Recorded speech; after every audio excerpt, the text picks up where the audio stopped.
সেনাপ্রধান জেনারেল ওয়াকারুজ্জামানের চলতি মাসে জুনের শেষ দিকে চীন সফরের কথা রয়েছে। সে দেশের পিপলস লিবারেশন আর্মি পিএল এর আমন্ত্রণেই তার এই আনুষ্ঠানিক সফর করার কথা রয়েছে। কিন্তু সেনাপ্রধান জেনারেল ওয়াকারুজ্জামানের চীন সফরের আগেই আমাদের বহুল বিতর্কিত জাতীয় নিরাপত্তা উপদেষ্টা ডক্টর খলিলুর রহমান তার সফরটি নিশ্চিত করতে চান। কেন সেনাপ্রধানের চীন সফরের আগেই বেইজিং সফরে যেতে চান ডক্টর খলিলুর রহমান, সে বিষয়ে অবশ্য নিশ্চিত করে কিছু জানা যায়নি। তবে চীন সফর নিশ্চিত করার জন্য তিনি 16 জুন সোমবারই বাংলাদেশে নিযুক্ত চীনের ভারপ্রাপ্ত রাষ্ট্রদূত লিউ ইউয়েনের সঙ্গে নাকি সাক্ষাৎ করেছেন, এবং সাম্প্রতিক সময়ে যে লন্ডন সফর প্রধান উপদেষ্টা তার সফর সঙ্গী হয়েছিলেন ডক্টর খলিলুর রহমান, সেই লন্ডন সফরের আগেও বাংলাদেশে নিযুক্ত চীনা রাষ্ট্রদূত ইয়াও ওয়েনের সঙ্গেও তিনি দেখা করেছেন। যেহেতু চীনা রাষ্ট্রদূত ইয়াও ওয়েন তার নিজ দেশে এই মুহূর্তে অবস্থান করছেন, ভারপ্রাপ্ত রাষ্ট্রদূত দায়িত্ব পালন করছেন লিউ ইউয়েন, তার সঙ্গে তিনি সোমবার দেখা করেছেন। সেনাপ্রধানের সফরের আগে ডক্টর খলিলুর রহমান কেন চীনে যেতে চান সেই বিষয়ে নিশ্চিত না হওয়া গেলেও মোটামুটি তিনি চীনে কেন যেতে চান সে সম্পর্কে দুটি ধারণা পাওয়া গেছে। একটি হচ্ছে মিয়ানমারের রাখাইনের উদ্দেশ্যে বাংলাদেশের মধ্য দিয়ে যে কথিত করিডোর দেওয়ার কথাবার্তা চলছে, গুঞ্জন রয়েছে, আলোচনা রয়েছে, সেই বিষয়ে চীনের মানসিকতা কি এটি তিনি বোঝার চেষ্টা করতে যেতে যাচ্ছেন। যেহেতু রাখাইনে চীনের ব্যাপক মোটা অঙ্কের বিনিয়োগ রয়েছে, মোটা অঙ্কের অর্থের বিনিয়োগ রয়েছে, একই সঙ্গে রাশিয়া রয়েছে, ভারতের রয়েছে, তো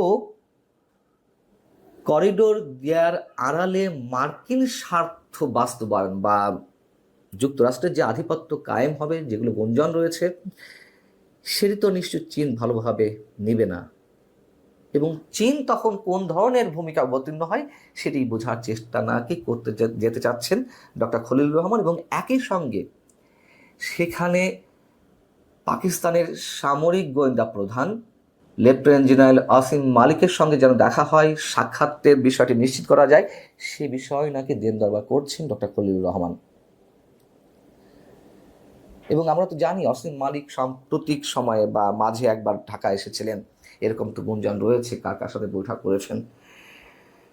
করিডোরের বিষয়টি না হয় বুঝলাম, কিন্তু পাকিস্তানের সামরিক গোয়েন্দা প্রধানের সঙ্গে দেখা করতে চান যে গুঞ্জনটি শুরু হয়েছে, সেটি কেন হবে, কি কারণের পিছনে আমরা জানি না। আর গত 6 জুন ঈদের আগের দিন জাতির উদ্দেশ্যে আমাদের প্রধান উপদেষ্টা যে ভাষণ দিলেন, সেই ভাষণে যে তিনি মন্তব্য করলেন মানবিক করিডোর দেওয়ার বিষয়ে কোনো ধরনের কোনো আলোচনা কারোর সঙ্গে হয়নি, এবং এই বিষয়টিকে তিনি গুজব বলে উড়িয়ে দিলেন, গুজবকারীদের তিনি প্রতিহতের ঘোষণা দিলেন। আমরা বিশ্বাস করতে চাই যে এরকম কিছু হচ্ছে না বা হবে না, কিন্তু সরকারের মধ্য থেকেই যে নানান ধরনের বিতর্কিত মন্তব্য এসেছে, পরস্পর বিরোধী বক্তব্য এসেছে, পররাষ্ট্র উপদেষ্টা, জাতীয় নিরাপত্তা উপদেষ্টা, প্রধান উপদেষ্টা, প্রেস সেক্রেটারি, ইভেন আমাদের প্রধান উপদেষ্টা, সেই জায়গা থেকে আমরা তো ডক্টর মোহাম্মদ ইউনূসের উপরে আস্থা রাখতে পারি না, কোনোভাবেই না, সেটি রাখার কোনো অবকাশ নেই। আমরা ধরে নিলাম যে আমরা গুজবে বিশ্বাস করছি, আমরা আমাদের মধ্যে গুঞ্জন চালাচ্ছি, সেনা প্রধান বা সেনা বাহিনী তো আর এসব গুঞ্জনে কান দেওয়ার কথা নয়। সেনা প্রধান কেন একেবারে সুনির্দিষ্টভাবে বলবে যে নো ব্লাডি করিডোর? তার কাছে কি তথ্যের অভাব আছে?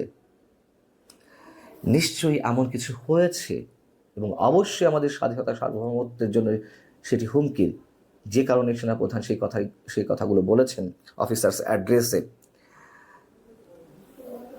যদিও 7 জুন থেকে, অর্থাৎ জাতির উদ্দেশ্যে যে ভাষণ দিলেন 6 জুন আমাদের প্রধান উপদেষ্টা, তারপর থেকে করিডোর ইস্যুটি বেশ ধামাচাপা পড়ে গিয়েছিল। তারপরও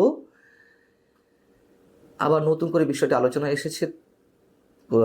জাতীয় নিরাপত্তা উপদেষ্টা যে চীন সফরে যেতে চাচ্ছেন, এটিকে কেন্দ্র করে আবার তিনি লন্ডনে গিয়ে তারেক রহমানকে তিনি রিসিভ করলেন, যে বৈঠক হলো ডক্টর মোহাম্মদ ইউনূস এবং তারেক রহমানের মধ্যে, তার পরবর্তী যে সংবাদ সম্মেলন সেখানে তিনি সরকারের প্রতিনিধিত্ব করলেন, সেটি নিয়েও তো তুমুল বিতর্কের সৃষ্টি হলো এবং করিডোর বিষয়টি আবার ফিরে এলো আলোচনায়।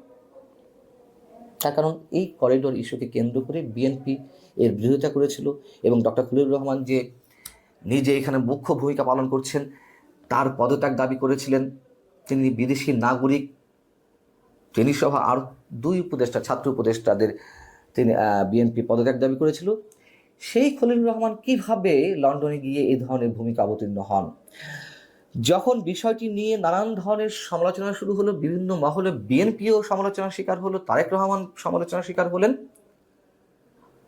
পরবর্তীতে এসে সোমবারই রাজধানীতে একটি অনুষ্ঠানে বিএনপি স্থায়ী কমিটির সদস্য সালাউদ্দিন আহমেদ তিনি একটি মন্তব্য করেছেন সংবিধানের আলোকে এবং সরকার গঠনের আলোকে।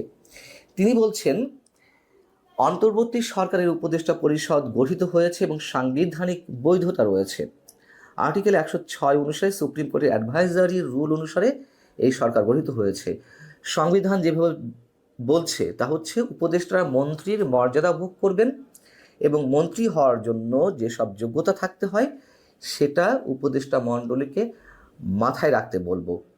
সেখানে কিন্তু বিদেশি নাগরিকত্বের বিষয়টি অনুমোদন করেনি এবং আরও অনেক বিষয় আছে, এটি তারা মনে করে দিয়েছে বিএনপি নেতারা।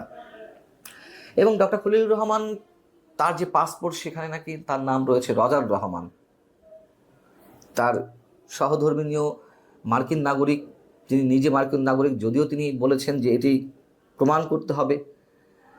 কারণ প্রমাণ কে করবে? তারা যদি প্রমাণ করতে দিতে না চান, কার সাধ্য আছে সেটি প্রমাণ করার? এই খলিলুর রহমানের উপরে ডক্টর মোহাম্মদ ইউনূস এখন অনেকাংশে নির্ভরশীল। ডক্টর খলিলুর রহমান তিনি 2 মাসের মাথায়, প্রথমে তিনি নিযুক্ত হলেন রোহিঙ্গা বিষয়ক হাই রিপ্রেজেন্টেটিভ হিসেবে। 2 মাসের মাথায় তিনি এতটাই আস্থাভাজন হয়ে গেলেন ডক্টর মোহাম্মদ ইউনূসের যে জাতীয় নিরাপত্তা উপদেষ্টার পদও বাগিয়ে নিতে পারলেন। এবং এই যে তুমুল বিতর্ক একের পর এক ডক্টর খলিলুর রহমানকে নিয়ে, তারপরে তার পদ এতটুকু নড়বড়ে হয়নি, বরং আবারও খলিলুর রহমান করিডোর ইস্যুতে বেশ জেগে উঠেছেন, এমনটাই গুঞ্জন রয়েছে বা শুরু হয়েছে। আমাদের যা কিছু আমরা দেখছি আমাদের চোখ দিয়ে, নিশ্চয়ই তার বাইরে অনেক কিছু ঘটছে।